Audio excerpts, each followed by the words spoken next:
All right, welcome to another deep dive where we take all that info you've sent us and try to figure out what's really important, cut through the noise and give you those key takeaways so you don't have to wade through it all yourself. Exactly. It's about making you the expert without having to read every single report and article and book out there. So today we're diving into global digital education policies, and you sent over a pretty hefty report from the OECD, uh, Policies for the Digital Transformation of School Education, it's called. Quite a mouthful. It is. It's based on data from January 2025 from, get this, 37 different places.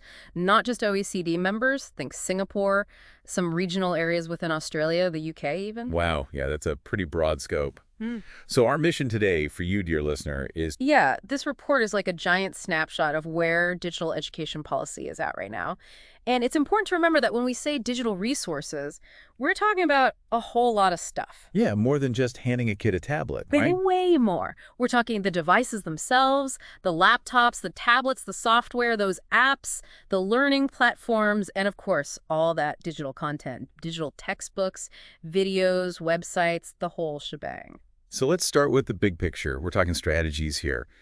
Are most countries just kind of winging it with digital education, or are they thinking ahead, making plans? Well, what's really interesting is that there's a definite trend towards actually having official digital education strategies. A lot of countries and regions have these central level strategies, and it's not always a separate policy just for digital stuff. Sometimes it's woven into broader education plans or even like national digital Well, agendas. it's all connected then. Right. And there are so many different examples. You've got Austria with their Eight-Punkte plan. Chile has these strategies focused on recovering from learning disruptions. France has a whole dedicated digital education strategy running through 2027.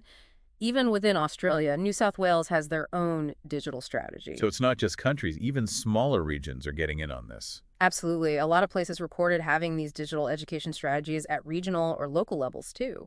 What's fascinating is that some of these central strategies were brand new in 2025, some were still in development. Shows you how much this whole area of digital education policy is changing and evolving all the time. Yeah, makes sense. Technology never stands still, so policy can't either. So what are these strategies actually trying to achieve? It's got to be more than just sticking devices in classrooms. Oh, it is. It's so much more than that. The things they cover, it's really a wide range of issues. They're thinking about how digital stuff can change the way teachers teach, how students learn, how we even assess what they've learned. They're also thinking about how to adjust the actual curriculum so kids are learning the digital skills they need. And then you've got this whole question of interoperability, making sure all these different digital tools can work together, no data silos, making it easier for teachers to use. Makes sense. No one wants to juggle a million different programs that don't talk to each other. Exactly. And then there's things like making sure the digital resources are high quality, keeping kids safe online, making sure everyone has access to good internet, even looking ahead to the role of AI in education and encouraging innovation in all those ed tech companies. And of course, a big focus is on making sure teachers have the skills and support to use all this technology effectively. That is a lot to cover. Yeah. So are these strategies aimed at specific ages or grade levels, or do they span the whole education system? Well, they use this thing called ISCD, the International Standard Classification of Education, to categorize the different levels. These strategies address all sorts of stages, from early childhood all the way up to higher education in some cases, although most of the focus is on the school years, from primary up to high school. Okay, so it's a big undertaking. Who's actually coming up with these strategies? Is it just people in the government, education ministries, and so on? That's a really good point, and the report shows it's not just one group making all the decisions. It often involves a whole bunch of different people. Teacher unions, for example, so you get the perspective of the people actually working with the kids. And then there's student representatives, so you're getting the voices of the learners themselves. Sometimes you'll even see business representatives involved, so they can offer their insights on what digital skills are needed in the workforce. So it's about making sure everyone has a say. Right.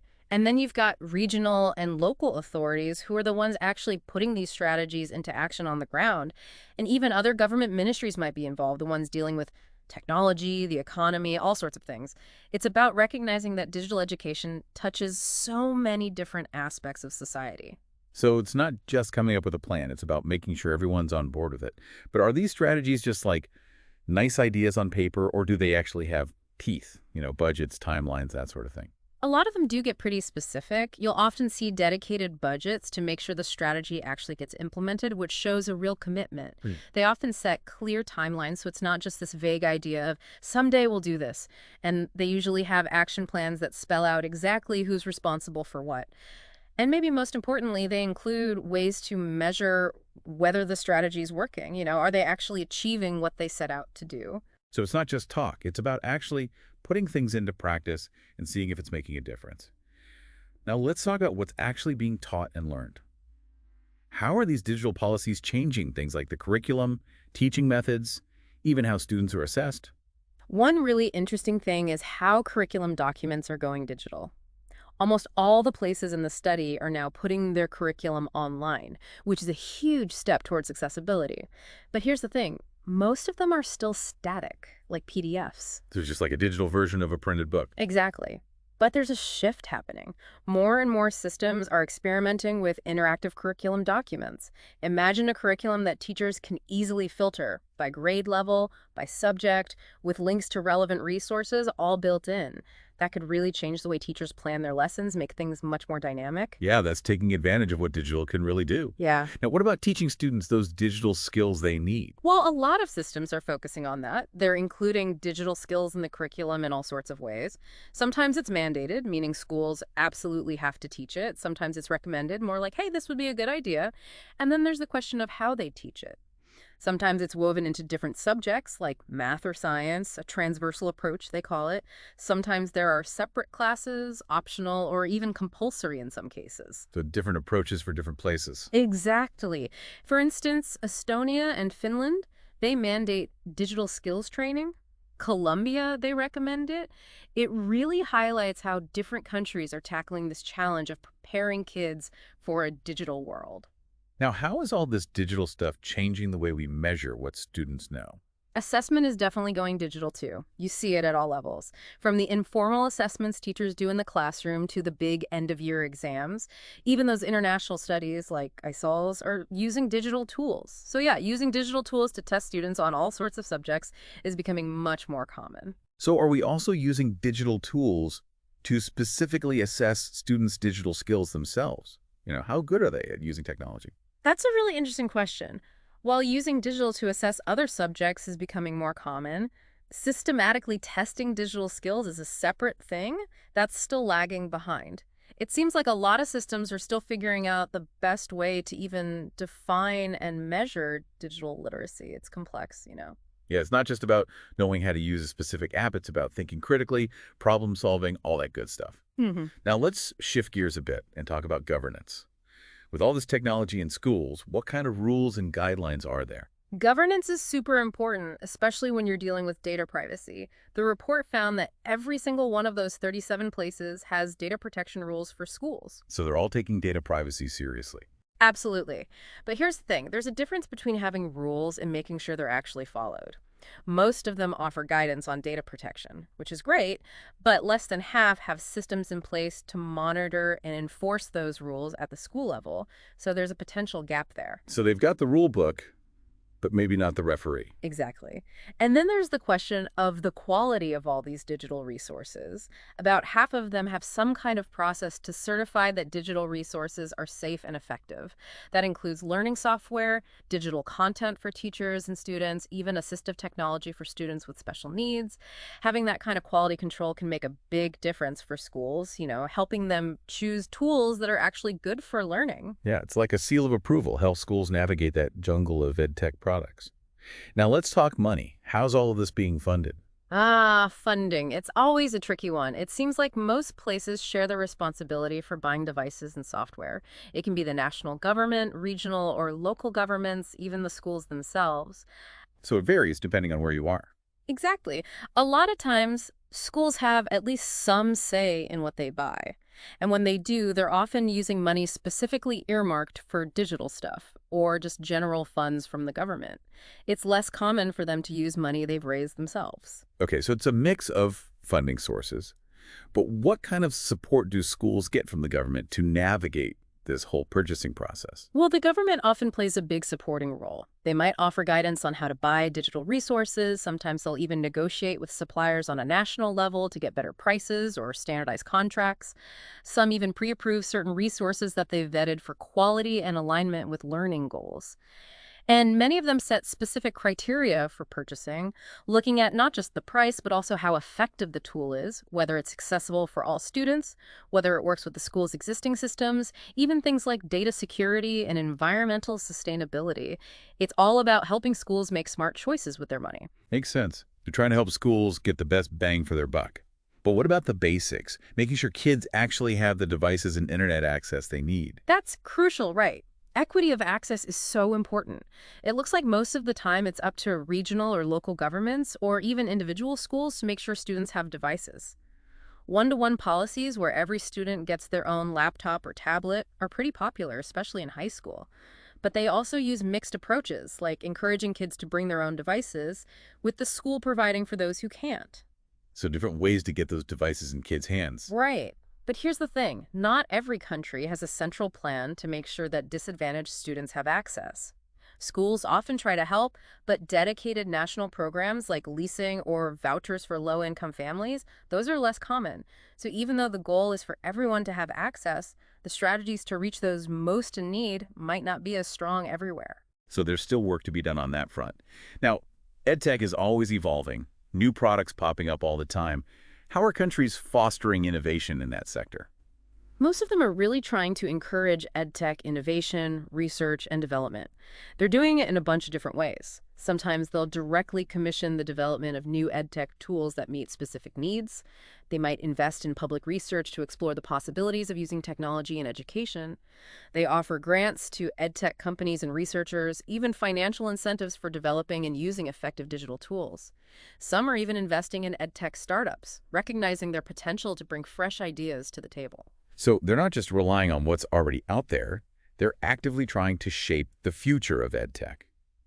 Now let's talk about the people at the heart of all this, the teachers and school leaders. How are these policies making sure they can actually use all this tech effectively? Well, training is key. Most teacher training programs include some instruction on using digital tools, which is a good start. But how much training is actually required? That varies a lot. Some places, it's a must-have for getting your teaching license. Others, it's up to the individual training programs.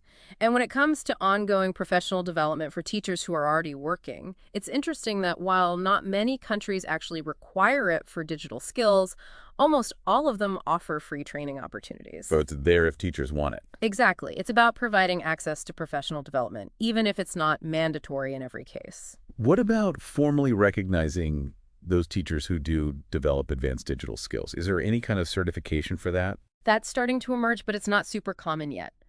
There are these competency frameworks in some places, like the European Framework for the Digital Competence of Educators. These frameworks help teachers understand what digital skills they need and how to improve. And a smaller number of countries are starting to offer actual certifications for teachers' digital skills. It shows that they're recognizing the importance of these skills, but the ways to formally acknowledge and reward them are still developing. And it's not just about the teachers, right? School leaders have a big role to play in making all this digital stuff work. Absolutely. School leaders are key. They're the ones who create a culture of digital learning in their schools. And the report found that most countries are trying to help them build their digital leadership skills. They offer training, guidance, resources, all sorts of things. But just like with teachers, mandatory training for school leaders on digital education is less common. And many of them also provide tools to help school leaders assess how digitally ready their schools are. So it's about empowering those leaders to embrace technology and make it work for their schools. Right. And what's really interesting is that many countries also recognize the importance of supporting parents. They provide information and workshops to help parents understand how to support their kids' digital learning and keep them safe online. It's a holistic approach, recognizing that everyone needs to be on board for digital education to really succeed. Yeah, that makes a lot of sense. Now, how is all this digital stuff being integrated into the more formal aspects of teaching, like professional standards and performance evaluations? Well, a lot of countries are starting to include digital skills in their professional standards for teachers. It's becoming an expectation that teachers will know how to use technology effectively.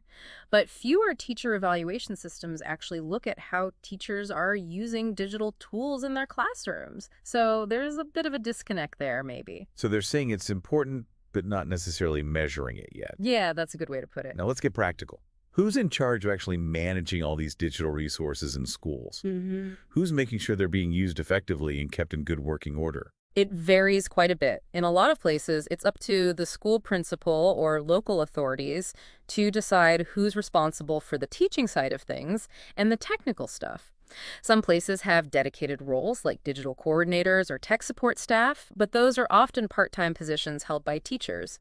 Having full-time tech support staff or hiring outside contractors for maintenance is less common, though it does happen. So different approaches to making sure the tech side of things runs smoothly. And finally, how are all these digital education policies being evaluated? Are they actually making a difference? Evaluation is so important, right? It's how we know if things are working. It seems like external evaluations of schools, the ones done by outside organizations, only consider digital education in about a third of the countries in the study. Schools doing their own self-evaluations is more common. They use all sorts of ways to collect data, looking at things like how much digital stuff is being used, how many devices there are, the quality of internet access, how skilled the teachers are.